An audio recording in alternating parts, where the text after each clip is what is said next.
Hello and welcome to OneSub video tutorials. My name is Reema. I am a part of support team here at OneSub. In today's video, we will see how busy time from your connected Google Calendar is used to manage the availability. So OneSub uses busy time from your connected calendar to automatically determine when you are unavailable, ensuring your guests can only schedule time with you when you are free. For a Google Calendar, OneSub retrieves busy time from your main calendar that's connected with the account, a sub calendar that's created within the main calendar, and a calendar that's shared with you, provided you have at least its read only permission. With Google Calendar, there are two main statuses. One is busy and other one is free. So if an event is marked as busy, then it blocks your availability in OneSub. And if it is marked as free, then that time remains open for scheduling. While you can manage availability directly within OneSub, it is best to rely on your Google Calendar when your schedule changes frequently and drastically, or if someone else manages your calendar.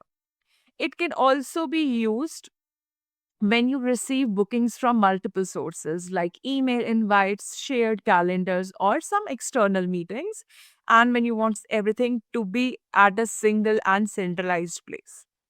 So, keeping your Google Calendar up to date ensures that OneSub automatically reflects your availability without requiring additional manual adjustments. So, let's get started. So, to begin with, this is the view of my Google Calendar. Henry Host is my main calendar. Additional work calendar is my sub calendar. And then I also have a shared calendar, Thomas work calendar. So, I want to retrieve the busy times from all these calendars. And for that, what we need to do is we need to ensure that within OneSub, these additional calendars are selected as an option so that we can retrieve the busy times from these calendars.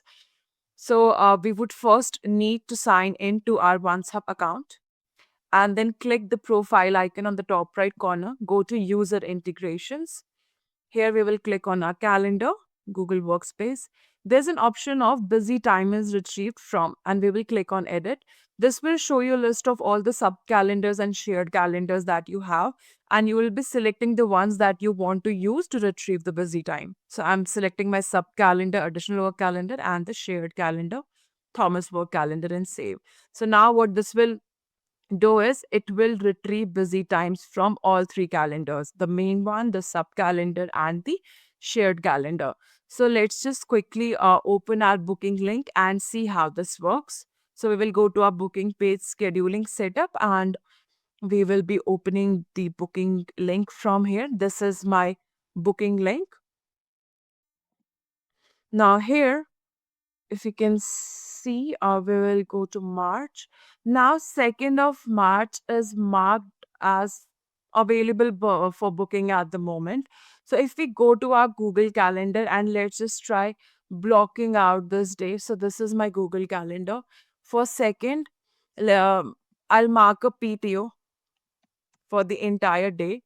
And here we need to make sure that the event is marked as busy. It should not be free, otherwise, it will be open for booking. So it is marked as busy, and now we will save this. So now we have entire day blocked out, 2nd of March for a PTO. If we now go back to our link and refresh it,